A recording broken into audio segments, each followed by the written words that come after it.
Good evening. It's that time of year again. It's the season where Halloween stores appear on every single corner, and popular costumes range from frozen princesses to Donald Trump. People really go crazy about Halloween, and actually we do too, but that made me start thinking about what we really are as people. And something I'm most sure that you guys didn't know is that Halloween is actually an ancient holiday where people actually believe they need a mask to protect themselves. And that was from bad spirits that roam the earth on what is called Hallows Eve. And hundreds of years later, people are still wearing masks. We hide behind anything from a face to a false smile, to hoodies, and even plastic.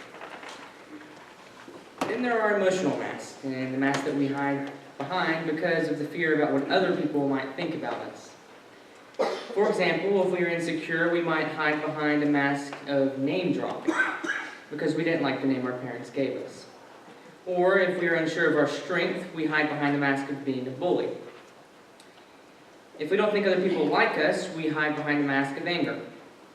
And really, we pretend things are fine at work when really our jobs are on the line. We pretend things are okay at school when actually you're flunking and drowning in debt.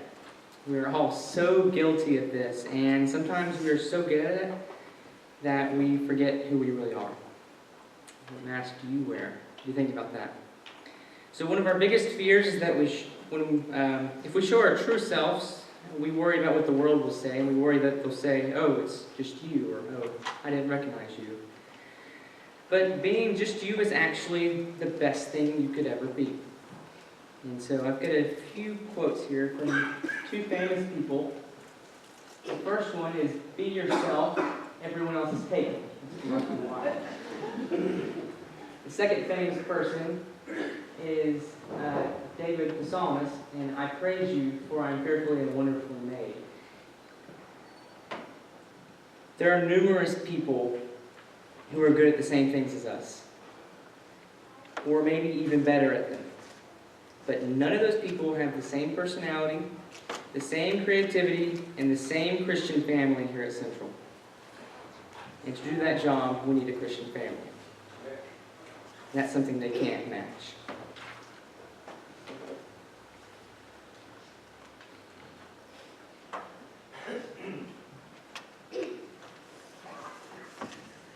It is exhausting to live an inauthentic life.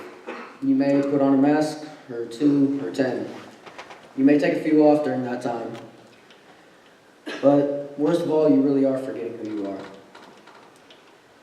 The main reason we hide behind these masks are because of what we think of what people are going to think of us and what they're going to say. We also are scared to show who we are and what we really are.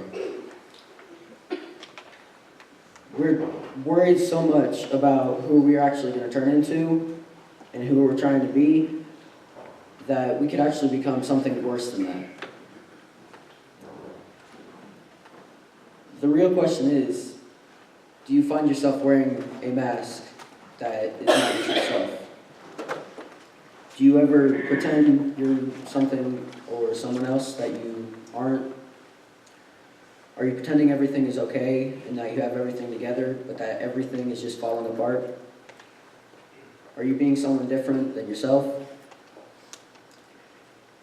Even though others may not be able to see the real you or think that they're seeing the real you, God always sees who you really are, how you're doing, and what you're doing. But the best part about it, He loves us unconditionally, and He'll never stop that. No matter how hard we try to hide from everyone else, God always looks down. If you turn with me to Psalms 139, 1-5, this shows how God is toward us. O Lord, you have searched me and known me. You know my sitting down and my rising up. You understand my thought afar off.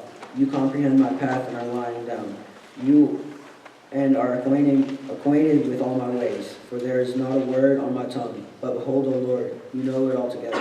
You have hedged me behind and before. You laid your hand upon me. If you find yourself in this situation that you're wearing a mask and you're not acting like your true self, maybe we can help. If you would please come down in front as they stand and sing.